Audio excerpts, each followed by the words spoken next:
င်္ဂလာပါမြန် World Tube ရဲ့2025အလွန်မှာ Digital နဲ့ AI Marketing ကိုအသုံးချပြီး Market Leader ဖြစ်အောင်ဘယ်လိုလုပ်မလဲသင်ခန်းစာအစီအစဉ်ကကြိုဆိုပါရစေ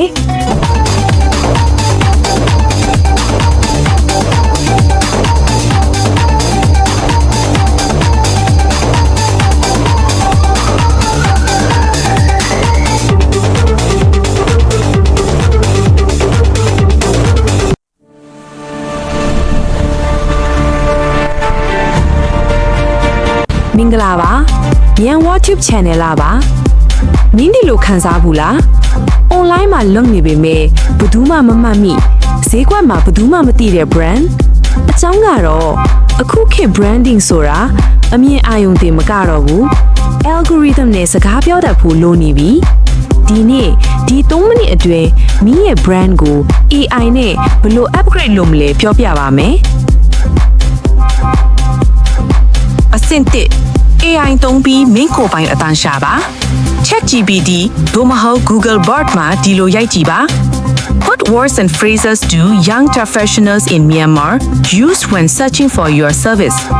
Online coaching, local products.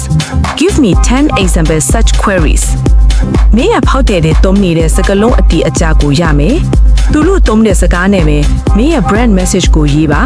ဒါဆို algorithm ကလည်းကြိုက်လူကလည်းနားလည်မယ် action step signature 3ချက်ဖန်တီးပါ1အမြင်အာရုံမှတ်တိုင် second diagram မှတ်မိစေမယ့်တစ်ချက်ဥပမာဒမူထူးတဲ့ကိုပိုင်ခါလာ intro music 2ဇာတ်ကြောင်းမှတ်တိုင်မင်းကဘာကိုယုံကြည်လဲဥပမာဈေးသက်သာရောင်နေမဟုတ်ဘူးတန်ဖိုးရှိဖို့အရေးကြီးလေ3အတန်အတွက်ပုံစံ formula informula မိတ်ဆွေသဘောလား Canva Magic Write တော့မဟုတ် ChatGPT ကို write in a friendly professional tone in Burmese လို့ခိုင်းပြီးမင်းရဲ့ထုံးကို AI ကကူညီတတ်မှာပါအဆင့်3 platform တစ်ခုစီကိုမတူအောင်သုံးပါ Facebook ကယုံကြည်မှုတည်ဆောက်ဖို့ review behind the scene TikTok တို့ Reels တို့ကလူသစ်ရှာဖို့ quick tip trending sound website တို့ Telegram channel တို့ကရောင်းဖို့နဲ့ဆက်သွယ်ဖို့အရေးကြီးဆုံးက message တစ်ခုတည်းကို platform အားလုံးမှာသတ်မှတ်တယ်ပြောပါဒီတော့ဒီနေ့သင်ခန်းစာမှာ1 AI သုံးပြီးဖောက်တယ်ရစကားလုံးရှာ2 signature 3ချက်သတ်မှတ်3 platform တစ်ခုချင်းစီကိုမတူအောင်သုံးဒီ3ချက်ကိုဒီနေ့ပဲစောက်လုပ်ကြည့်ပါအသုံးဝင်ရင် subscribe လုပ်ပါဘေးကခေါင်းလုံးလေးနေပါ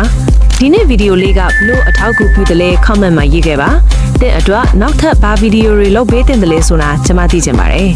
ကျေးဇူးတင်ပါတယ်ရှင်နောက်ဗီဒီယိုမှာပြန်တွေ့ကြမယ်နော်ကျမ်းမှာချမ်းသာကြပါစေ